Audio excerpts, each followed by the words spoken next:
सहना भवतु सहनौ भुनक्तु सह वीर्यङ्करवावहै तेजस्विनावधीतमस्तु मा विद्विषावहै।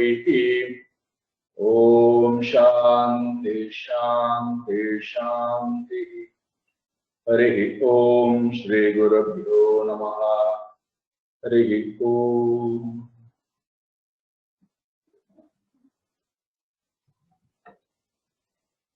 आदित्य हृदयं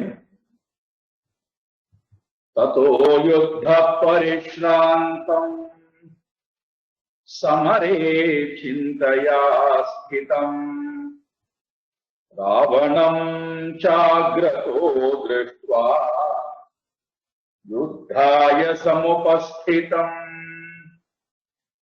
दैवतैश्च महागम्य द्रष्टुमभ्यागतो रणम् उपगम्या ब्रवीत् रामः अगस्त्यो भगवान् ऋषिः राम राम महाबाहो शृणु गुह्यं सनातनम् येन सर्वा नरीन् वत्स समरे विजयिष्यसि।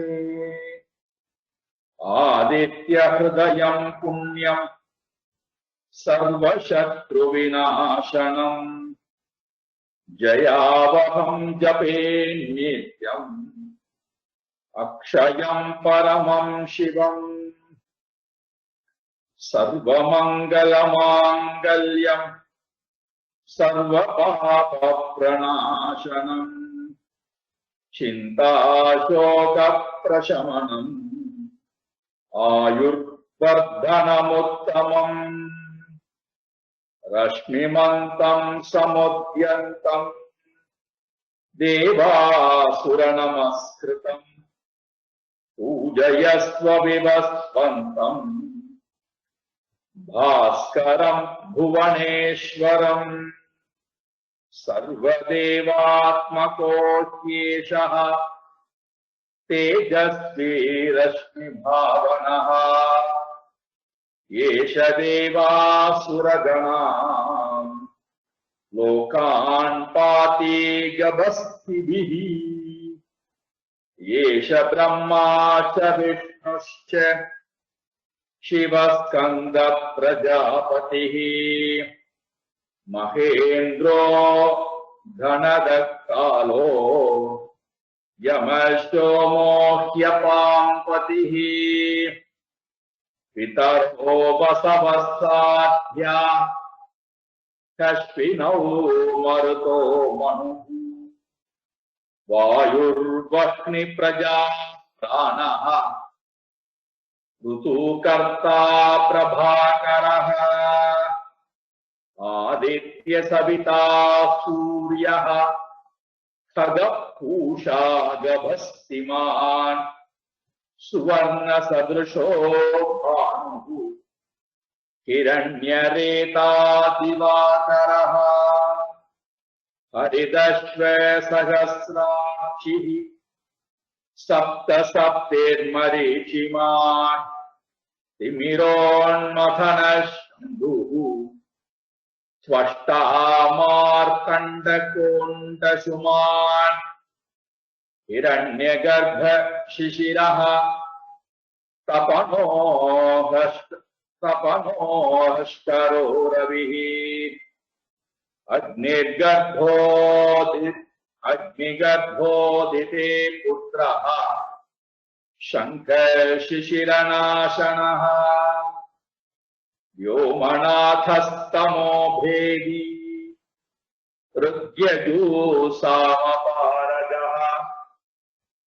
घनवृष्टिरपां निद्रो विन्ध्यवीथी प्लवङ्गमः आतपी मण्डली मृत्युः पिङ्गल सर्वतापनः कविर्विश्वो महातेजा रक्त सर्वभवोद्भवः नक्षत्र ग्रहताराणां अधिको विश्वभावनः तेजसामपि तेजस्वी द्वादशात्मन्नमोऽस्तु ते नमः पूर्वाय गिरये पश्चिमायाद्रये नमः ज्योतिर्गणानां पतये दिनाधिपतये नमः जयाय जयभद्राय हर्यश्वाय नमो नमः नमो नमः सहस्रांशो आदित्याय नमो नमः आदित्याय नमो नमः भज गोविंदं गोविंदं भज मूढ़मते संप्राप्ते सन्निहिते काले नहि रक्षते दुःकृङ्करणे नहि रक्षते दुःकृङ्करणे இரண்டாவது பாடல் मूढ़ जहीहि धनागम कृष्णा कुरु सद्बुद्धिं मनसि वितृष्णा यल्लभसे निज कर्मोपातम् वित्तं तेन विनोदय चित्तम् भज गोविन्दं गोविंदं भज मूढ़मते गोविंदं भज मूढ़मते 29வது பாடல் अर्थमनर्थं भावय नित्यं नास्ति तत सुखलेशः सत्यं पुत्रादपि धनभाजा भीतिः सर्वत्रैषा विहिता रीतिः भज गोविंदं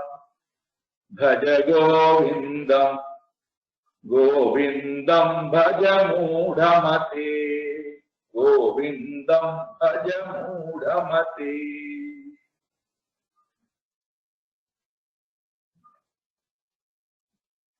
मूढ़मते பகுத்தறிந்து பார்க்கக்கூடிய சக்தியை இழந்தவனை தமோ குணத்திலும் ரஜோகுணத்திலும் அழுந்து இருக்கின்ற மனதை உடையவனே மனமே கோவிந்தம் பஜ கோவிந்தம் பஜ கோவிந்தம் பஜ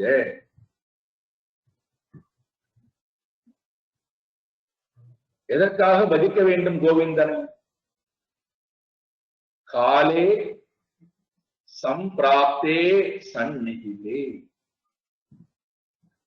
விரும்பத்தகாத காலம் மரண காலமானதே உன்னை நெருங்கும் வேளையிலே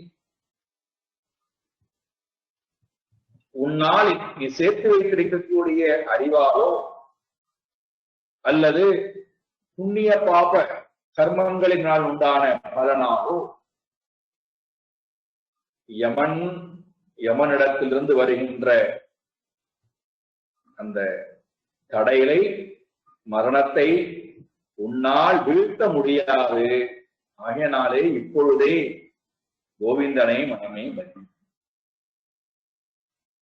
நம்மை பஜிக்க விடாமல் இருப்பது அறிவால் வருகின்ற மோகம். அதை நீக்கினார் நமக்கு 10 பாடலின் மூலமாக. இரண்டாவது மோகம் செல்வத்தால் வருகின்ற மோகம், அர்த்தத்தால் வருகின்ற மோகம். அதை இங்கே நீக்குகிறார். இரண்டாவது பாடல் அர்த்தம் நமக்கு மோகத்தை கொடுக்கிறது. ஆகையினாலே முதல் வரியிலேயே நேரடியா சொல்லிட்டார் சின்ன முகப்பாளார். மூட ஜஹிஹி விட்டுவிடு, ஜஹிஹி துறந்து விடு, மனதை கொண்டு துறந்து விடு. எதை? தன ஆகம கிருஷ்ணா. வேட்கை. கிருஷ்ணா என்றால் வேட்கை. இன்னும் வேண்டும், இன்னும் வர வேண்டும், இன்னும் வர வேண்டும் என்கின்ற அந்த வேட்கையிலிருந்து உன்னுடைய மனதை விடுவித்துக் கொள். எதன்பால் வேட்கை? தன ஆகம செல்வங்கள் சேர வேண்டும், சேர வேண்டும் என்கின்ற அந்த வேட்கையை. காரணம், செல்வம்தான் நமக்கு நிறைவை கொடுக்க போகின்றது, செல்வம்தான் நமக்கு பாதுகாப்பை கொடுக்க போகிறது, செல்வம்தான் நமக்கு கஷ்டத்திலிருந்து விடுதலையை கொடுக்க போகிறது என்கின்ற அந்த எண்ணம் தான், அதன்பால் ஏற்றி வைத்திருக்கக்கூடிய அந்த எண்ணம் தான் என்னுடைய வாழ்க்கைக்கு பெரும் தடையாக இருக்கிறது, என் ஆனந்தத்திற்கு பெரும் தடையாக இருக்கிறது, என்னுடைய அமைதிக்கு பெரும் தடையாக இருக்கிறது. ஆகினாலே அந்த எண்ணத்திலிருந்து உன்னை விடுவித்துக் கொள். மூட ஜகிஹி. ஜகிஹி என்றால் விட்டு. செல்வத்தின்பால் இருக்கக்கூடிய அந்த வேட்கையை, அந்த மோகத்தை விட்டுவிடு என்றால் எப்பொழுது விடுவோம்?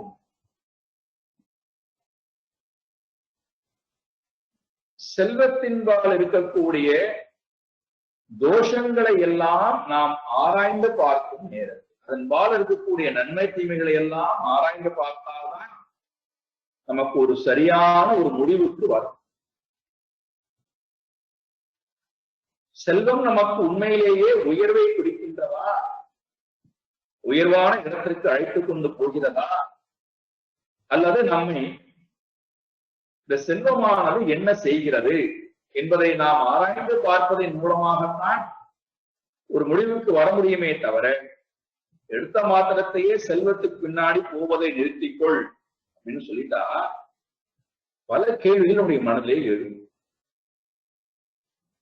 அதனால என்ன சொல்லுகிறார் முதல் வரியின் மூலமாக என்றால், செல்வத்துக்கு பின்னாடி போகின்ற, செல்வம் வர வேண்டும், பெருக வேண்டும் என்கின்ற அந்த வேட்கையிலிருந்து உன்னுடைய மனதை விடுவித்துக் கொள்கின்றால், எப்பொழுது நான் விடுவித்துக் கொள்வேன்?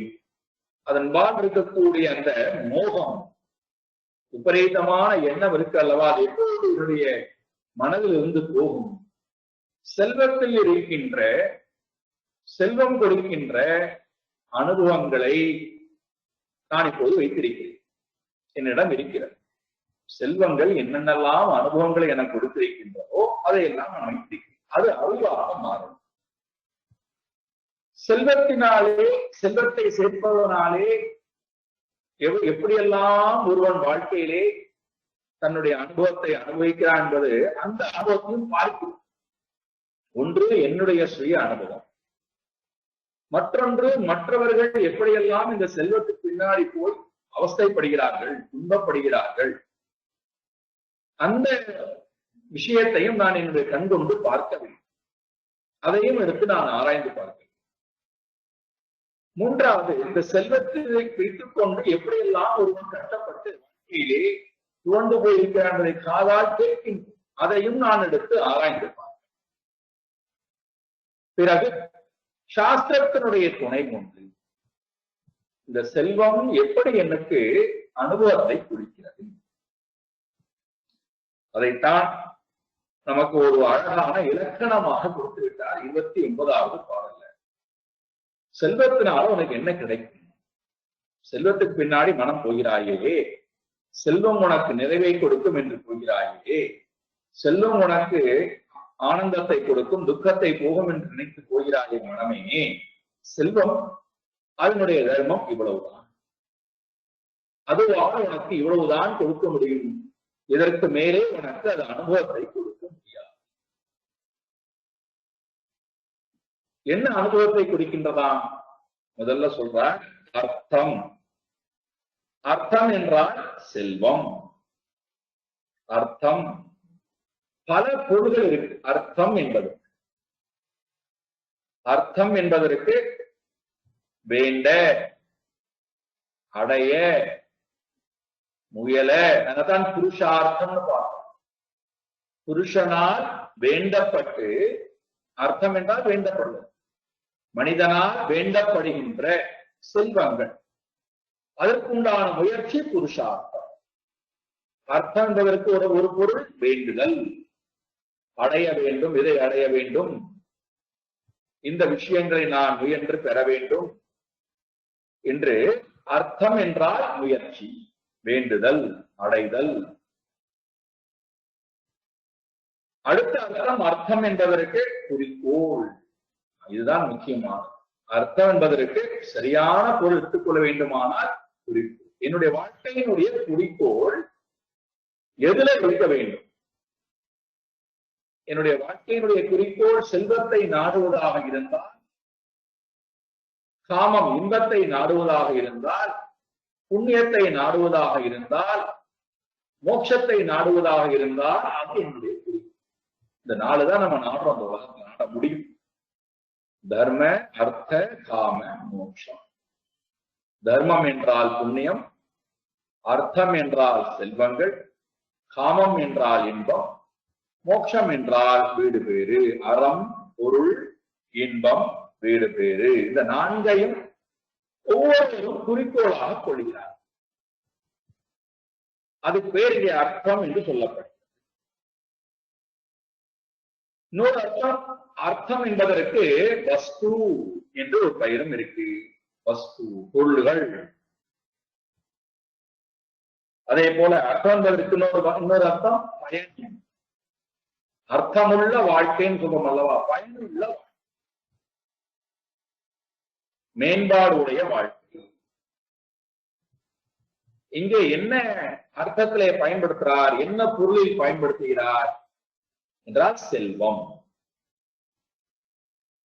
செல்வத்தை கொண்டு நாம் அடைய வேண்டிய குறிக்கோளை அடைகிறோமா? அது இரண்டாவது பொருள். நாம் செல்வத்தை கொண்டு அடைய வேண்டிய குறிக்கோள் என்ன? செல்வத்தை செல்வத்திற்காக நாம் நாடுவதில்லை. செல்வத்தை நாடுவதன் மூலமாக, அடைவதன் மூலமாக நான் என்ன கேட்கிறேன்? இந்த செல்வம் எனக்கு வந்தால், வராததனால எனக்கு இருந்த அந்த கஷ்டங்கள் செல்வம் வந்தால் நீங்கும். அது எந்த செல்வம்னா இருக்கலாம், எந்த செல்வம்னா இருக்கலாம். எது எனக்கு இன்பத்தை கொடுக்கின்றது என்று நினைக்கின்றேனோ அதெல்லாம் செல்வம். எதெல்லாம் எனக்கு இன்பத்தை கொடுக்கிறது என்று நினைக்கிறேனோ அதெல்லாம் செல்வம். அந்த வகையில பார்த்தால் வீடு செல்வம், தேக ஆரோக்கியம் செல்வம், அறிவு செல்வம், அன்பு செல்வம், குழந்தை செல்வம், மனைவி செல்வம், கணவன் செல்வம், அம்மா அப்பா செல்வம், நல்ல சூழ்நிலைகள் செல்வம், நிறைய தானியங்கள் செல்வம், நல்ல உடல் ஆரோக்கியம், நுகர்ச்சி செல்வம். எதெல்லாம் எனக்கு இன்பத்தை கொடுக்கிறது என்று நான் நினைக்கிறேனோ அது எல்லாம் செல்வம். செல்வத்தை கொண்டு நாம் கேட்பது என்ன? எனக்கு துக்கங்கள் போக வேண்டும், சந்தோஷம் வர. அதுதான் என்னுடைய அடிப்படை நோக்கமாக இருக்கிறது.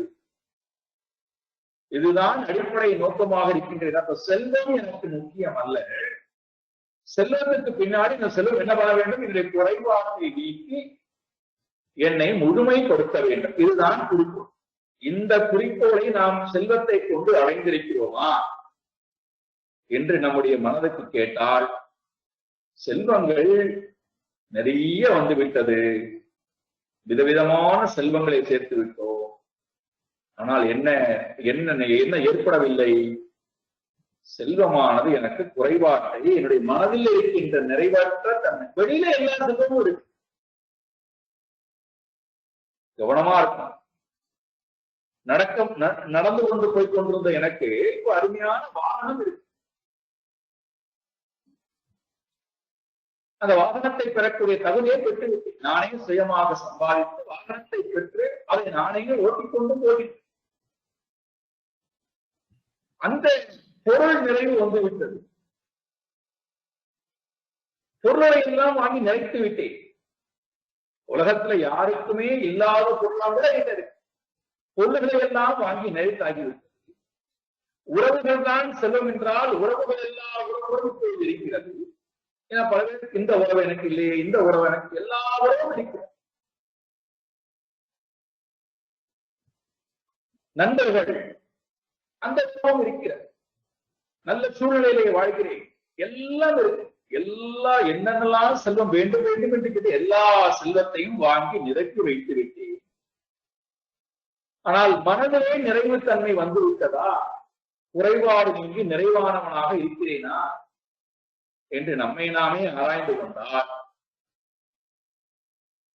மனதிலே இன்னும் நிறைவற்ற தன்மைதான் இருப்பதை நாம். அப்ப என்ன செய்திருக்கிறது இந்த செல்வம்? முதல் லட்சணம் சொல்றார், செல்வம் அது என்ன நமக்கு கொடுக்கலாம்? நம்மை நிறைவிலிருந்து நிறைவற்ற தன்மையிலிருந்து நம்மை விடுவிக்காது. அதனால என்ன சொல்லிட்டார்?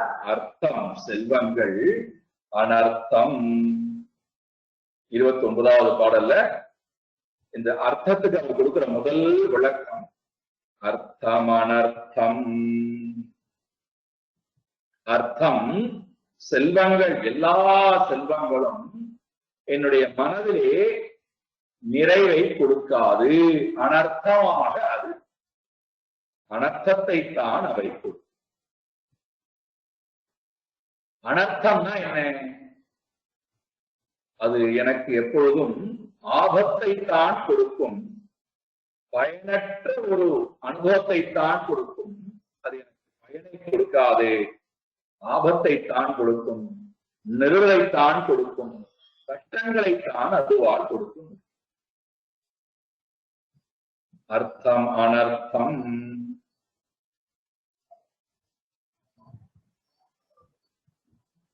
அனர்த்தத்தை தான் அவை கொடுக்கின்றன, ஆபத்தை தான் அது கொடுக்கிறது, பயனற்ற அனுபவத்தை தான் அது கொடுக்கிறது.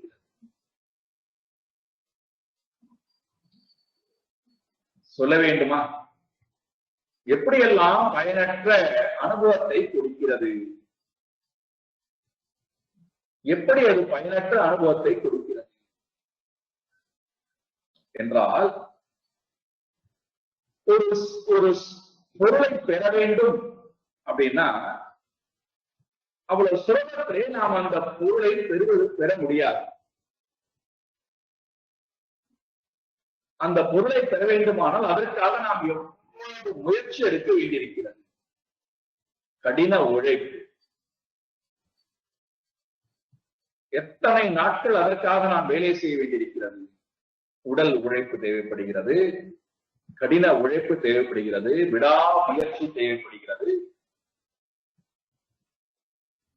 அந்த பொருளை பெறுவதற்கு நான் எவ்வளவு மணித்துளிகள் அதற்காக உழைக்க வேண்டியிருக்கிறது.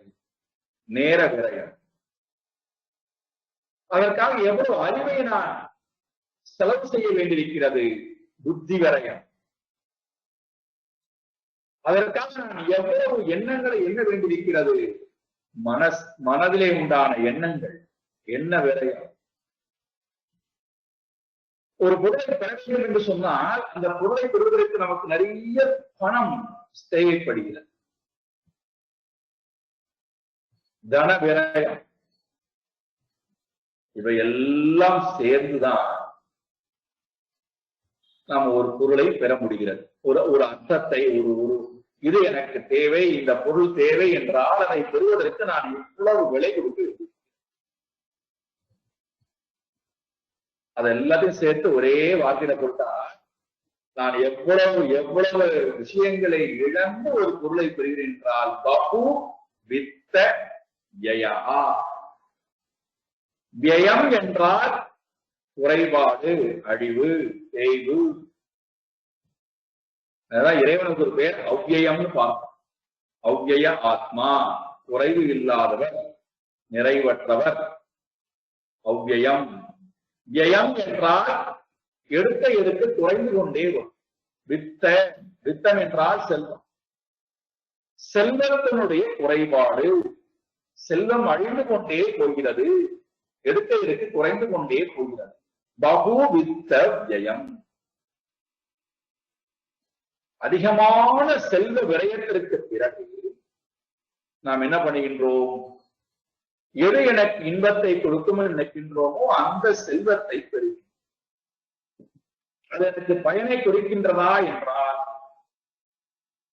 கடினமாக நான் எல்லா விஷயத்தையும் செய்து உழைத்து கடைசியில எனக்கு அது சிறிது நேரம் ஒரு அனுபவத்தை கொடுத்து விட்டு போய்விடுகிறது.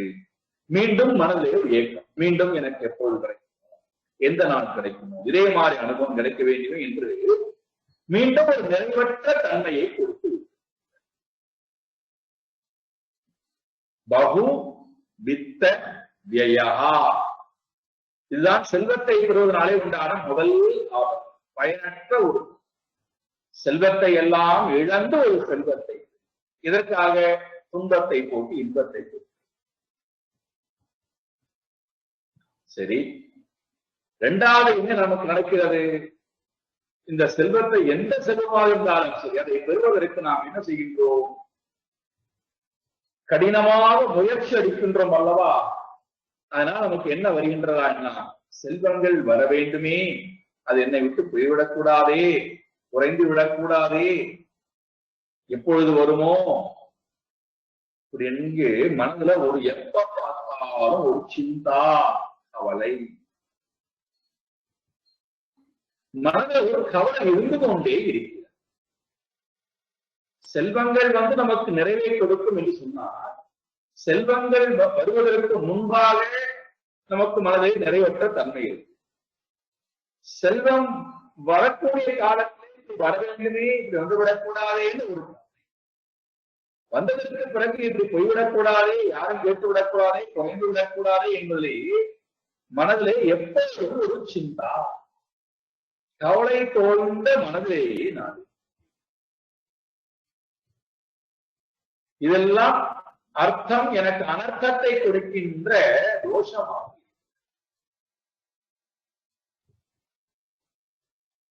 முதல்ல செல்வ விரயத்தை கொண்டு ஒரு செல்வத்தை பகுவித்த வியம், இரண்டாவது சிந்தா, கவலை, மூன்றாவது ஒரு ஒரு பொருளை நான் கடினமாக உழைத்து நிறைய செல்வத்தை இழந்து நான் ஒரு இன்பத்தை பெறலாம் என்றால் அந்த அந்த அந்த நிறைவற்ற தன்மையை நான் பூர்த்தி செய்து கொள்ளலாம் என்றால் அது வாழ்க்கையில அசாத்தியத்துவம் அப்படிங்கிறார். அவ்வளவு எளிதானவை அல்ல. சாத்தியம் என்றால் அடைந்து விட முடியும், இலக்கை அடைந்து விட முடியும். அசாத்தியத்துவம் என்றால் இந்த உலகத்தை நாம் செல்வத்தை கொண்டு நாம் கேட்கின்ற எந்த ஒரு சாத்தியத்தையும் அடைந்து விட முடியாது. நிறைவுடைய தன்மையை நம்மால் அடைந்து விட முடியாது. அது நமக்கு எப்பொழுதுமே அசாத்தியத்துவம். சாத்தியம் என்றால் அடைதல், இலக்கை அடைவது, சாதனத்தை கொண்டு சாத்தியத்தை அடைவது, அடைய வேண்டிய இலக்கு சாத்தியம். அசாத்தியத்துவம் என்றால் எளிதாக நம்மால் அந்த இலக்கை நிறைவுடைய தன்மையை அடைந்து விட முடியாது. அசாத்தியத்துவம். அதனாலதான் மனதில் எப்பொழுதுமே என்ன இருக்குதுன்னா அதிருப்தி, அதிருப்திகரத்துவம் அடுத்த குவாலிட்டி.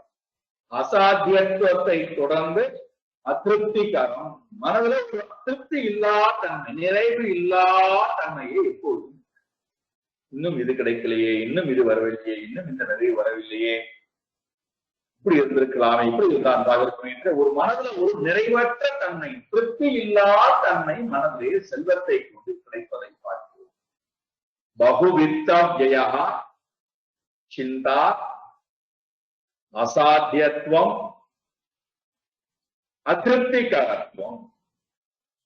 நாலாவது, ஐந்தாவது, ஒரு செல்வமானது எனக்கு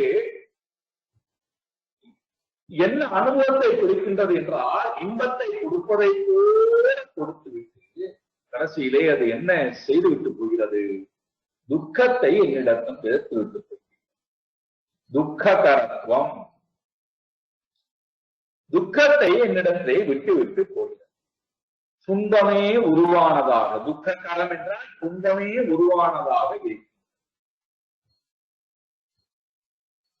இன்பத்தை கொடுப்பதை போல கொடுத்து விட்டு துன்பத்தை எனக்கு அனுபவி என்று சொல்லிவிட்டு விட்டு விட்டு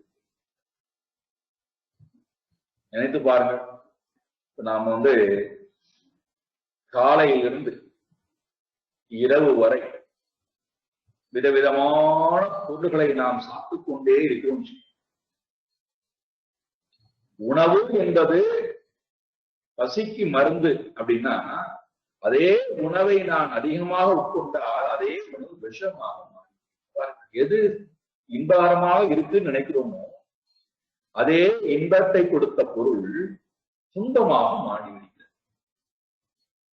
எந்த பொருளாக இருந்தாலும் சரி, எந்த செல்வமாக இருந்தாலும் சரி, இன்பத்தை கொடுப்பதை போல நமக்கு ஆரம்பத்தில் ஏற்படலாம், முடிவிலே அது துக்ககரத்துவம், துக்கத்தையே எனக்கு விட்டு விட்டு. பொருள் துக்கத்தை கொடுக்கவில்லை, அதன்பால் நான் வைத்திருக்கிறேன் என்ற அனுபவம், அதுதான் துக்கத்தை. உணவா துக்கம் தான், உணவு உணவா தான் இருக்கு. நான் அதை அதிகமா விரும்பி விரும்பி விரும்பி உள்ள தள்ளதுனால அந்த செயல்பாடுதான் துக்கத்திற்கு ஆரம்பிக்கிறது. உணவு எவ்வளவு எடுத்துக்கொண்டால் அதே மருந்து, நான் அதுக்கு மேல் அதிகமா எடுத்துக்கொண்டே போனேன்.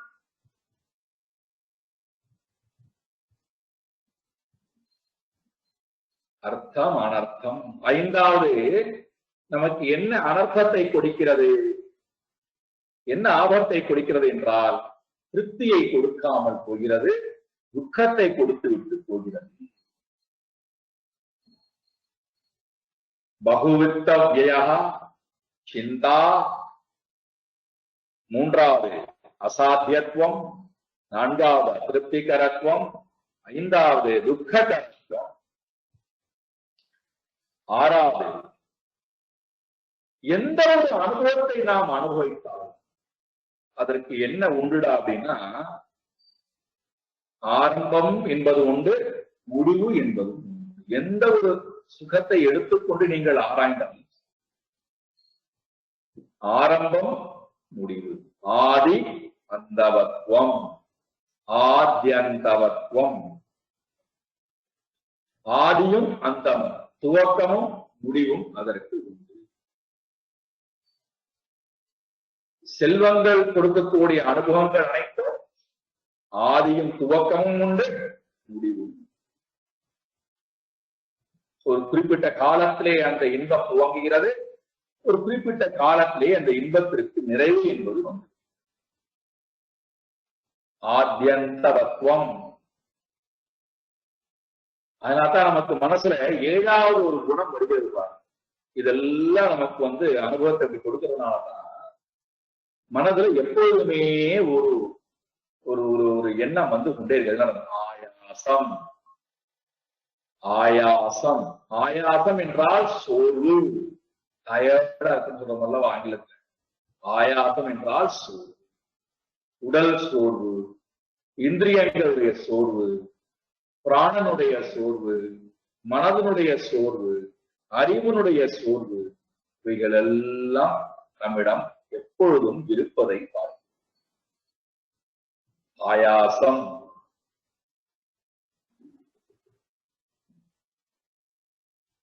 சரி, நாம் அனுபவிக்கக்கூடிய அனுபவங்கள் எல்லாம், செல்வங்கள் எல்லாம் ஒரே நிலையிலே இருக்கிறதா என்றால் எட்டாவது தோஷம் சொல்லுகிறார், பரிணதி அல்லது பரிணதா.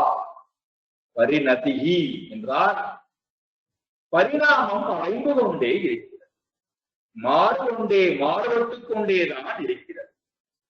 மாற்றம் என்பதுதான் அதனுடைய இயல்பாக இருக்கிறது. பரிணதி.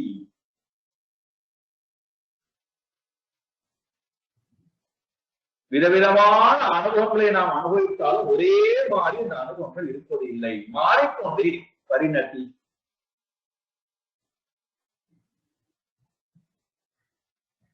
இதெல்லாம் நம்முடைய அன்றாட வாழ்க்கையில் நாம் அனுபவிக்கணும். இதெல்லாம் அனுபவித்து அந்த அனுபவமான நமக்கு அறிவா மாறாதனால அந்த அனுபவம் அப்படியே மீண்டும் எங்க ஓடுகிறது, செல்வத்தை நோக்கி ஓடுகிறது. அதுதான் பாதுகாப்பை கொடுக்கும் நினைச்சு ஓடுகிறது, அதுதான் நிறைவை கொடுக்கும் நினைச்சு ஓடுகிறது. இந்த அனுபவங்களே அறிவாக மாறிவிட்டது என்றால் செல்வத்துக்கு பின்னாடி நான் போவதை நிறுத்திக் கொண்டு இந்த அனுபவங்களில் இருந்தெல்லாம் விடுபட்டு எதை நாட வேண்டுமோ அதை நாடி விடுவேன். அது நாடாத காரணம் என்ன? இந்த அனுபவங்கள் எல்லாம் இருந்தும் அது அறிவாக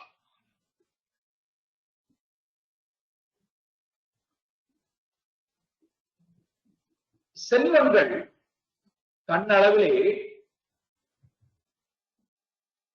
படைக்கப்பட்டவனுக்கு சொந்தமான, தன்னளவிலே படைக்கப்பட்டவனுக்கு சொந்தம்.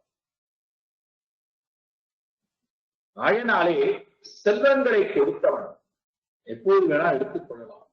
ஒன்று நாம அதை விட்டு போகலாம், அல்லது நம்மை விட்டு அது. அதனால்தான் என்ன சொல்றார், நாசகர அழியும் தன்மை படை.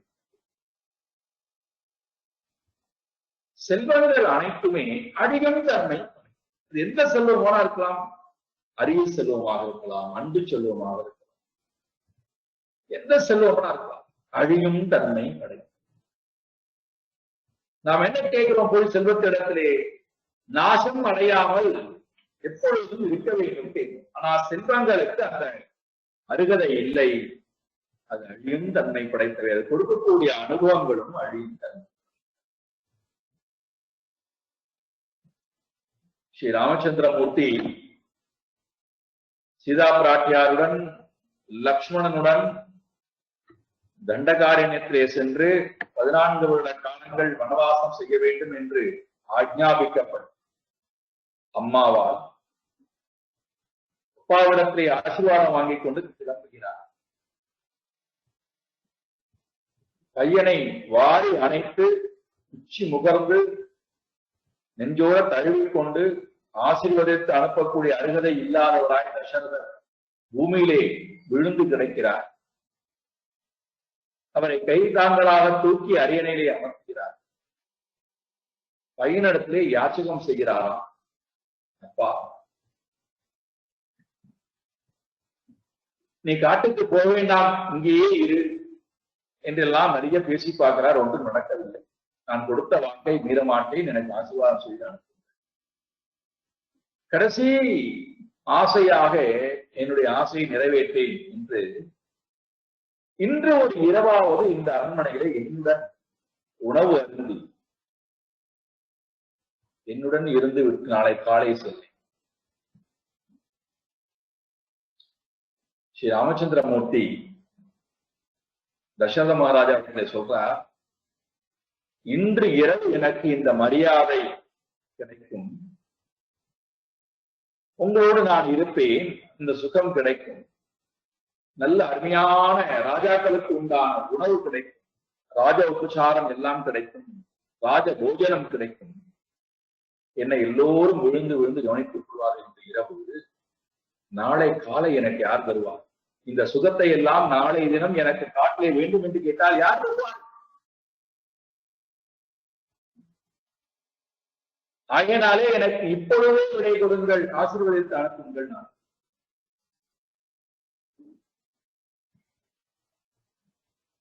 நாசம் உடையது அழியும் தன்மை படைத்தது என்கின்ற அந்த அறிவு நமக்கு இருந்தது என்றால் காத்துக் கொண்டிருக்க மாட்டேன். கனியட்டும் காலம், எல்லாம் சுகமாக நடக்கட்டும், இந்த உலகத்திலே எல்லா விதமான விஷயமும் நடந்து எனக்கு அது முழு இன்பத்தை கொடுக்கும், அதன் பிறகு நான் உயர்வான இலக்கை நோக்கி வருகிறேன் என்று நான் காத்துக் கொண்டிருக்க மாட்டேன். நேரத்தை விரயம் செய்ய மாட்டேன், என்னுடைய சக்தியை விரயம் செய்ய மாட்டேன். இப்ப நாம் என்ன சொல்றோம், நான் இதெல்லாம் கேட்டா எனக்கு இன்னும் கிடைக்கல, அதனால இந்த துக்கங்கள் எல்லாம் நீங்கினாதான் நான் இறைவன் நோக்கி வருவேன் அப்படின்னு செல்வத்தினுடைய நிறைவற்ற தன்மையை நிறைவை கொடுக்கும் என்று நினைத்து முன்னாடி போய் நினைத்தான் மூடன் அப்படின்னு சாஸ்திரம்.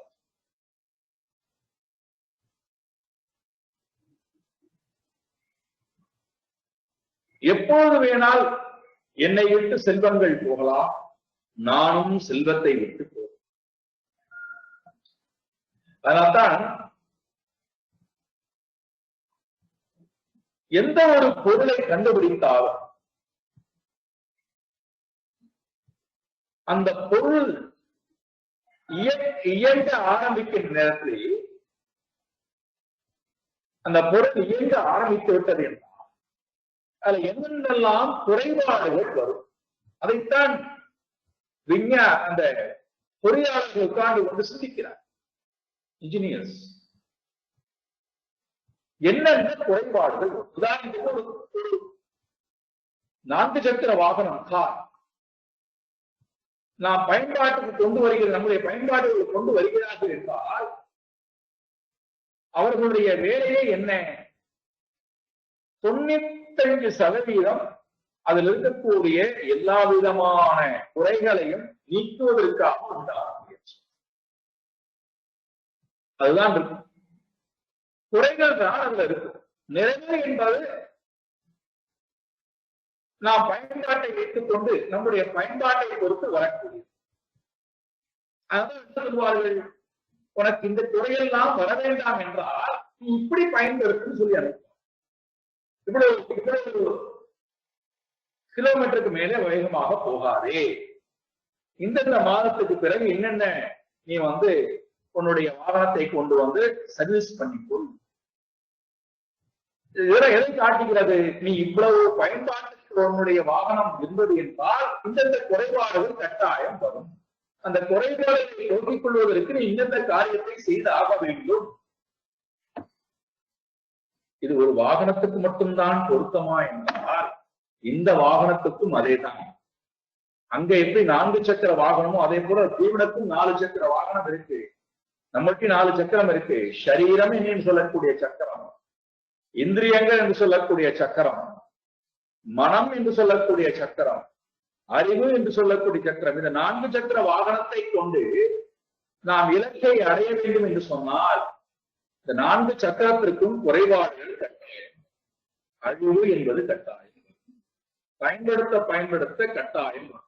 அப்ப இந்த வாகனத்தை கொண்டு குறைபாடு இல்லாமலேயே வாழ்ந்து விடலாமா, அழிவு இல்லாமலேயே வாழ்ந்து விடலாமா என்றால் முடியாது. அது நாசம் அடைந்துதான். அப்ப இந்த வாகனத்தை கொண்டுதான் நான் பிரயாணம் செய்ய வேண்டும் என்றால் இலக்கை அடைவதற்கு இந்த வாகனத்தை எப்படி நான் சரியாக அந்த குறைபாடுகளை எல்லாம் சரி செய்து சரியான முறையிலே வாகனத்தை அழைத்துக் கொண்டு போகின்றேன். அதே போல இந்த வாகனத்தை இலக்கை நோக்கி அழைத்துக் கொண்டு போவதற்கு இந்த வாகனத்தை நான் என்ன பண்ணக்கூடாது? பொருள்களிடத்திலே கொண்டு போய் ஐக்கியப்படுத்தி, பொருள்களிடத்திலே கொண்டு போய் பந்தப்படுத்தி, பொருள்களை முழுமையாக நாட வைத்து,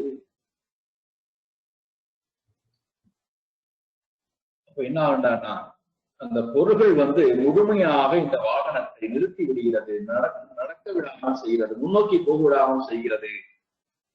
அதிலிருந்து நான் விடுவித்துக் கொள்ள வேண்டுமானால் இந்த அறிவு, சாஸ்திரத்தினுடைய அறிவு எனக்கு துணையாக இருந்து செல்வங்கள் அனைத்தும் அழியும் தன்மை படைத்தவை, உன்னை விட்டும் அது அழிந்து போகும் அல்லது நீ அதை விட்டு அழிந்தாக வேண்டும். ஆகையினாலே மனமே மூட ஜகிஹி தன ஆகம திருஷ்டா. இந்த ஒரு வரிக்கு தான் இந்த பாடலை பார்த்து கொண்டிருக்கிறோம். அதுலயும் முதல் வரி அர்த்தம் அனர்த்தம் பகுவித்த வ்யயா சிந்தா அசாத்தியத்துவம் அதிருப்திகரத்துவம் துக்ககரத்துவம் ஆத்யந்தவத்வம் ஆயாசம் நாசகரத்துவம்.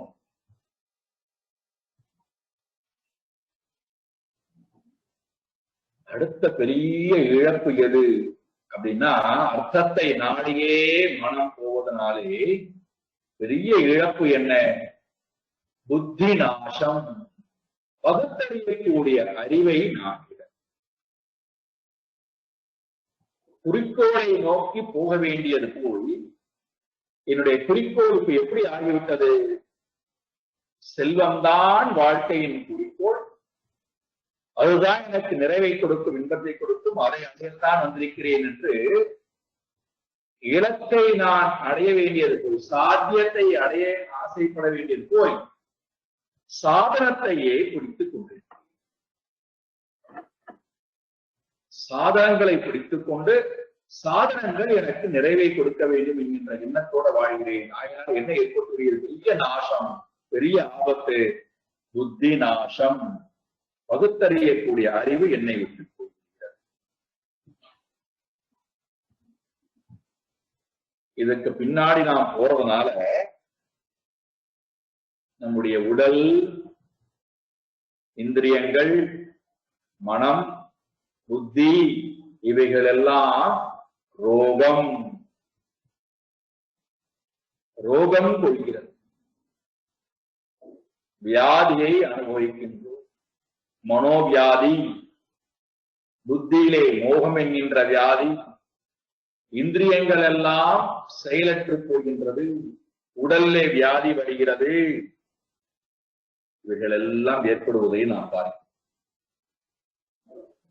இது எல்லாவற்றையும் விட இன்னொரு பெரிய இழப்பு, 10வது விஷயம் அல்லது 11வது விஷயம்,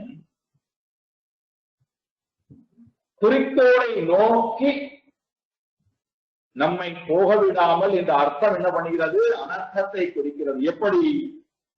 ஸ்மரணம் என்றால் நினைவு, விஸ்மரணம் என்றால் மறதி. மறதியை கொண்டு வந்து விடுகிறது. எதை நோக்கி நான் வாழ வேண்டுமோ அதை என்னிடத்திலிருந்து மறை. எதை நோக்கி நான் வாழ்ந்தால் பிரயோஜனம் இல்லையோ அதையே சிந்திக்க வைத்து மனதிலே ஒரு பெரிய மறதியை ஏற்படுத்தும்.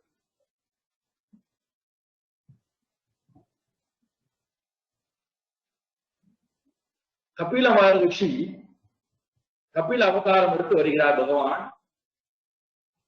24 அவதாரத்துல ஒரு அவதாரம் கபில அவதாரம். நமக்கு தெரிஞ்செல்லாம் 10 அவதாரங்கள் தான் இல்லையா? பாகவத்துல 24 அவதாரங்கள் சொல்ல. அதுல ஒரு அவதாரம் கபில அவதாரம். தன்னுடைய தாய்க்கு, தேவகூதிக்கு ஞான உபதேசத்தை கொடுத்து அதன் மூலமாக தாயை மோட்சத்துக்கு அனுப்புறார். அந்த காரியத்தோடு அவருடைய அந்த அவதாரம் முடிந்து விடுகிறது. அதுல அவர் சொல்லுகிறார், வயிற்றுக்குள்ள ஜனிக்கின்ற அந்த பீஜத்திலிருந்து இந்த சரீரம் கீழே வந்து விழுந்து யாத்திரைகள் செய்து இறக்கின்ற வரைக்கும் என்னென்னலாம் இந்த ஜீவன் அனுபவிக்கின்றது என்பதை சொல்றார். அதுல முக்கியமாக இந்த வயிற்றுக்குள்ள இருக்கக்கூடிய 10 மாத கால அனுபவத்தை சொல்றார். 9வது மாத காலம் நிறைவுற்று 10வது மாத காலம் தொடங்கி விட்டது என்றால் தன்னுடைய பூர்வ ஜென்மம் எல்லாம் மனதிலே வருகின்றது, நினைவு எல்லாம் வருகின்றது. அதையெல்லாம் பார்த்து கொண்ட அந்த ஜீவன் பகவானை பிரார்த்திக்கின்றதான், இவ்வளவு கொடூரமான கஷ்டமான ஒரு பிறவியை நான் இனிமேல் வாழ்க்கையிலே அனுபவிக்கக் கூடாது நாராயணா. ஆயினாலே எனக்கு மீண்டும் மறதியை கொடுத்து விடாதே. நான் உன்னையே எப்பொழுது பார்ப்பதை போல் நினைப்பதை போல உன்னை நான் எப்பொழுதுமே நினைத்து உன்னையே அடையட்டும். மீண்டும் எனக்கு இதை போல ஒரு கடினமான பிறவி வேண்டாம். உன்னை நான் மறந்து விட வேண்டாம். மறந்தது காரணத்தினாலேதான் நான் இப்பொழுது ஒரு மரத்துல மூத்திரத்துக்கு இடையிலே வந்து விழுந்து கிடக்கின்றேன். இந்த பிறவி எனக்கு வந்துவிட வேண்டாம். மீண்டும் ஆயினாலே உன்னை நான் எப்பொழுதும் நினைக்கட்டும், நினைத்துக் கொண்டே இருக்கட்டும், எனக்கு அனுகிரகம் செய்து பிரார்த்திக்கலாம். அந்த பிரார்த்தனை வயிற்றுக்குள்ள இருந்து கீழே வந்து விழுகின்ற வரைக்கும் அதுக்கு நினைவு இருக்கிறது. கீழே வந்து விழுந்த பொழுது தானா விழுறதில்லை, தள்ளப்பட்டு விழுகின்றோம். எந்த ஜீவன் சுமந்ததோ அந்த ஜீவன் பலவந்தமாக நம்மை கீழே தள்ளுகிறது. நம்முடைய பிராரப்த வசத்தினாலே தலைகீழ வந்து விழுகின்றோம். மிருகங்களுக்கு எல்லாம் பாத்தீங்கன்னா கால்கள், அந்த கால்களோட தலையானது இருக்கும். கீழே வந்து விழுந்தாலும் அந்த கால் பாதுகாப்பு கொடுக்கும். ஆனால் இந்த மனித பிறவி இருக்கிறதே, அது தலைகீழ வந்து விழுகிறது. தலைதான் முதல்ல வருகிறது. இப்போ இந்த பிறவி எனக்கு வேண்டாம் என்று நினைக்கின்ற அந்த ஜீவன் வயிற்றுக்குள் இருந்து பலவந்தமாக கீழே தள்ளப்பட்ட காரணத்தினாலே வந்து விழுந்த அந்த ஜீவன் இரண்டு செயல்பாட்டினாலே கதறி அழுகின்றோம். ஏன் அழுகை வருகிறது என்ன ஆச்சரியம் பாருங்க. அழுவதற்கு என்ன காரணம்? அந்த ஜீவன் அழுவதற்கு என்ன காரணம்? யாரும் அந்த குழந்தையை அடித்தார்கள், திட்டினார்கள், கிள்ளினார்களா, அல்லது ஏதாவது ஒரு ஜந்து வந்து கடித்ததா? அவ்வளவு சுத்தமான இடத்துல அந்த குழந்தை எதற்காக அழகு வெந்து விழுந்து ஏன் அந்த ஜீவன் அழ வேண்டும்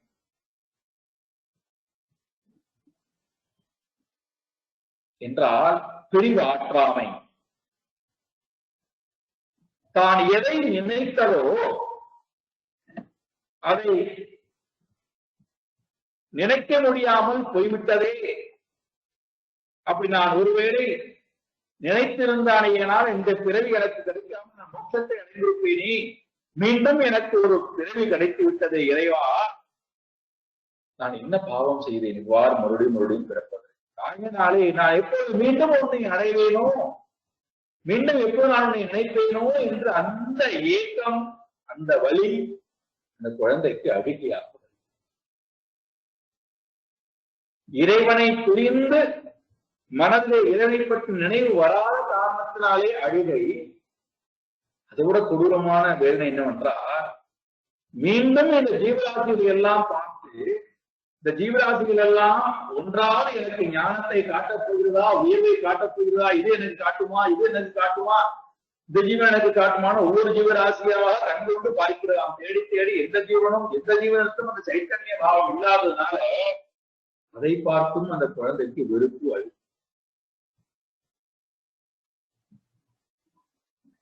அந்தோ பரிதாபம், நமக்கு இந்த ஞானம் புரியுதுலாம் அழுகிறார் கபில மகிழ்ச்சி பாகவத்ல.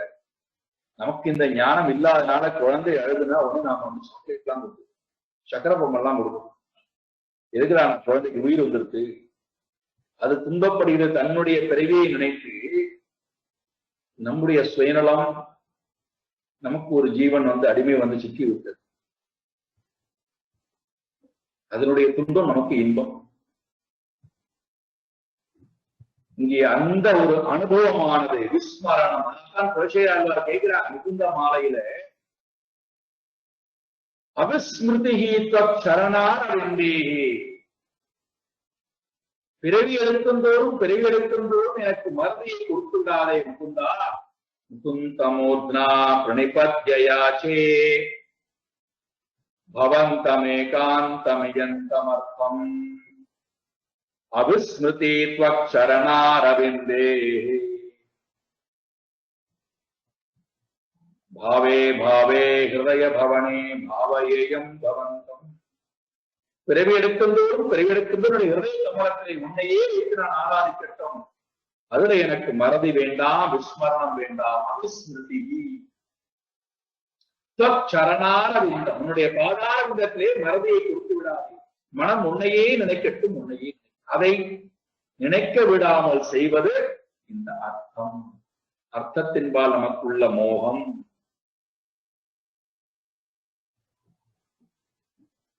செல்வங்கள் வராத வரை செல்வத்திடத்திலே நமக்கு மோகம் இல்லை. செல்வங்கள் வந்ததற்கு பிறகு மோகமானது வந்து விடுகிறது. அதை அனுபவித்து நமக்கு அதன்பால் பற்று வந்து விடுகிறது. அந்த பற்றுதலில் இருந்து, அது கொடுத்த சுகத்திடத்திலிருந்து நாம் விடுபட தயாராக இல்லை. ஆகையினாலே பந்தப்பட்டு விடுகிறது. இந்த செல்வம் இல்லாது என்னால் இனிமே வாழ முடியாது. எவ்வளவு பெரிய ஒரு தடை பாருங்கள். பந்தம், செல்வங்கள் கொடுக்கின்ற பந்தத்திடத்திலே போய் நாம் மாட்டிக்கொண்டு, அது கொடுத்த இன்பத்திடத்திலே மாட்டிக்கொண்டு, அது கொடுத்த அனுபவத்திடத்திலே மாட்டிக்கொண்டு பந்த கரத்து. கடைசியில இந்த செல்வம் என்ன பண்ணுகிறது? நம்மை குறிக்கோளை நோக்கி போக விடாமல் நம்மை மீண்டும் எங்கே கொண்டு தள்ளுகிறது? காலே சம்பிராப்தே சந்நிகிதே, மரணத்திலே கொண்டு போய் என்னை சேர்க்கிறது. இதெல்லாம் இதனுடைய தோஷமாக இருக்கிறதுனால, இவ்வளவு தோஷத்தை உடைய இந்த செல்வமானது அர்த்தம் அனர்த்தம். அது உனக்கு குறிக்கோளை நோக்கி உன்னை கொண்டு போகாதே. அனர்த்தத்தை தான் அது கொடுக்கும், ஆபத்தை தான், பந்தத்தை தான் கொடுக்கும், மரணத்தை தான் கொடுக்கும், மறதியைத்தான் கொடுக்கும், அறிவிலே நாசத்தை தான் கொண்டு வரும், ஆயாசத்தை கொண்டு வரும். ஆகையினாலே இவ்வளவு தோஷங்களை ஆராய்ந்து பார் மனமே. ஆராய்ந்து பார்த்து இதன் மூலமா என்ன செய்யணுமா? ஜஹிஹி தன ஆகம திருஷ்ணாம் மூட. மூட மனமே, செல்வங்கள் சேர வேண்டும் என்கின்ற ஆசையை விட்டு. இதை எப்பொழுது சிந்திக்கணுமா? எப்பொழுது சிந்திக்க வேண்டுமா? நித்தியம் பாவய, அர்த்தமனர்த்தம் பாவய நித்தியம். நித்தியம் எப்பொழுதும், எல்லா காலம், எல்லா காலம். நித்தியம் பாவய, எண்ணிப்பா, எண்ணிப்பா, நினைத்துக்கொள். பாவய, நினைத்துக்கொள், மறந்து விடாதே. எப்பொழுதெல்லாம் நாம் ஒரு பொருளை கையாளுகின்றோமோ அப்பொழுதெல்லாம் எப்படி நாம் கவனமாக கையாளுக்கு அக்னி பக்கத்திலே நாம் வேலை செய்கிறோம் என்றால் நமக்கு எப்பொழுதுமே ஒரு நினைவு இருக்கும், ஒரு அறிவு இருக்கும். இதை நாம் கவனத்துடன் கையாள வேண்டும், இல்லை என்றால் சுட்டுவிடும் என்கின்ற எப்படி ஒரு பாதுகாப்பு உணர்வுடன் கவனத்துடன் விழிப்பு நிலையிலே இருந்து நாம் வேலை செய்கிறோமோ அதே போல செல்வங்களை நாம் கையாளுகின்ற நேரத்தில், செல்வங்களுடன் நாம் வாழ்கின்ற நேரத்தில், செல்வங்களை கொண்டு நாம் நிறைய விஷயங்களை அனுபவிக்கக்கூடிய நேரத்திலே நமக்கு இருக்க வேண்டிய முக்கியமான அறிவு, செல்வங்கள் இவ்வளவு எல்லாம் அனுபவத்தை நமக்கு கொடுக்கிறது. இந்த அனுபவத்துடன் நான் செல்வத்திற்கு பின்னாடி செல்வேன். அப்படி போனா என்ன ஆகும்? செல்வத்தின்பாக இருக்கக்கூடிய அந்த மோகம், செல்வம் என்னை பந்தப்படுத்தாமல் பார்த்துக் கொள்வேன், செல்வம் என்னை சோர்வடைய வைக்காமல் பார்த்துக் கொள்வேன், செல்வத்துக்கு பின்னாடி சென்று நான் என்னுடைய நேரத்தையும் என்னுடைய அறிவையும் விரயம் செய்யாமல் பார்த்துக் கொள்வேன். கவனமாக இருந்து கொண்டு செல்வத்தை எப்படி நான் கையாள வேண்டுமோ, எதற்காக கையாள வேண்டுமோ இந்த அறிவுடன் கூடியவனாய் நான் அர்த்தம் அனர்த்தம் பாவய நித்தியம். நித்தியம் பாவய, எப்பொழுதும் ஆராய்ந்து பாருங்க. அதில் இருக்கக்கூடிய தோஷங்களை எல்லாம் ஆராய்ந்து பார்க்கும் போதுதான் மனது அதிலிருந்து விடுபடலாம் என்ற எண்ணத்தை. இரண்டாவது லட்சணம் சொல்கிறார், ததா அந்த செல்வத்திடத்திலிருந்து, ததா தத் அர்த்தகா அந்த செல்வத்திடத்திலிருந்து என்ன அனுபவம் நமக்கு கிடைக்கின்றதா? சந்தோஷம் கிடைக்கின்றதா? சுக லேஷா நாஸ்தி. அந்த செல்வத்திடத்திலிருந்து சுக லேஷா, லேஷா என்றால் சிறு சுகம், சிறிது சுகம் கூட, சுக லேஷா என்றால் சுகத்தினுடைய சிறிது அளவு கூட நாஸ்தி நமக்கு வருவதில்லை, ஏற்படுவது இல்லை. ததா அர்த்தா அந்த செல்வத்திடத்திலிருந்து சுகலேஷா நாஸ்தி, சுகம் என்பது சிறிது அளவு கூட இல்லை. அதனால நாம் என்ன பண்றோம்? எல்லா செல்வத்திடத்திலும் போய் தேடிய நான், செல்வங்களே சுகத்தை கொடுங்கள் சுகத்தை கொடுங்கள் என்று தேடிய நான், எல்லா செல்வங்களும் சுகத்தை கொடுக்காமல் துக்கத்தை கொடுத்ததுனால, நிறைவற்ற தன்மையை கொடுத்ததுனால மறுபடியும் நாம் எங்க வந்து விடுகிறோம்? தூக்கத்துக்கு வந்து விடுகிறோம். எதற்காக தூங்க போகிறாய் மனமே நினைக்காது கேட்டுக்கோமா? உனக்கு என்ன வேணும்? தூக்க எல்லாவற்றையும் விட்டு விட்டு தூங்க போகிறாயே. நீதானே கஷ்டப்பட்டு எல்லா செல்வத்தையும் சேர்த்தாய். உறவு செல்வம், அன்பு செல்வம், குழந்தை செல்வம், வீடு செல்வம் எல்லாவற்றையும் கஷ்டப்பட்டு சேர்த்தாய். எதற்காக விட்டு விட்டு தூங்க போகிறாய் என்றால் நம்முடைய அனுபவம் சொல்லுகிறது, இவை அனைத்தும் எனக்கு சுகத்தை கொடுக்கவில்லை, சிறிது அளவு கூட கொடுக்கவில்லை. ஆகினாலே நிம்மதியாக உறங்கினால்தான் எனக்கு சுகம் கிடைக்கும் என்கின்ற அனுபவம் நமக்கு இருக்கிறது. ஆகினாலே அந்த சுகத்தை, நிறைவான சுகத்தை நாடி மனம் தினந்தோறும் ஓடுகிறது. எப்பொழுதெல்லாம் தேவை அப்பொழுதெல்லாம் ஓடுகிறது.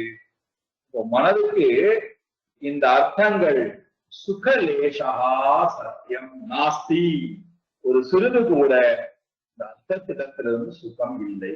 மாறாக சத்தியம் துக்கம் நாஸ்தி தத சுக லேஷா சத்தியம்.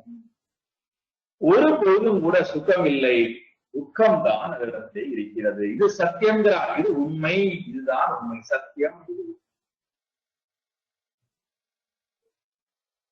அடுத்து நாம் அனுபவிக்கக்கூடிய அனுபவத்தை பிராக்டிக்கலா காரணம். அது எப்படி நீங்கள் இல்லைன்னு சொல்லுவீர்கள் அப்படின்னா, அன்றாடம் நாம் ஒரு அனுபவத்தை அனுபவிக்கிறோம் அல்லவா, அந்த அனுபவத்தை எடுத்து நம்ம பார்க்கலாம். அந்த அனுபவம் புத்திராத அபி, பையனிடத்திலும் இருந்தும் கூட, புத்ரா பௌத்ரார் குழந்தை, ஆண் குழந்தை, பெண் குழந்தைகள், அவர்களிடத்திலிருந்து கூட, புத்ரா அபி, பையனிடத்திலும் இருந்தும் கூட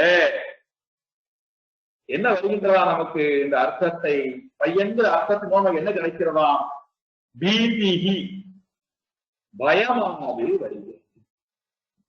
பையன்கிற செல்வத்திலிருந்து நமக்கு என்ன அனுபவம் வருகின்றது, பீதி, பயம் என்பது வருகிறது. எப்படி பயம் வருகிறது, சாயங்காலம் தான். ஓம் பூர்ணமத பூர்ணமிதம் பூர்ணாத் பூர்ணமுதச்யதே பூர்ணஸ்ய பூர்ணமாதாய பூர்ணமேவாவசிஷ்யதே. ஓம் சாந்தி சாந்தி சாந்தி. ஹரி ஓம் ஸ்ரீ குருப்யோ நமஹ. ஹரி ஓம்.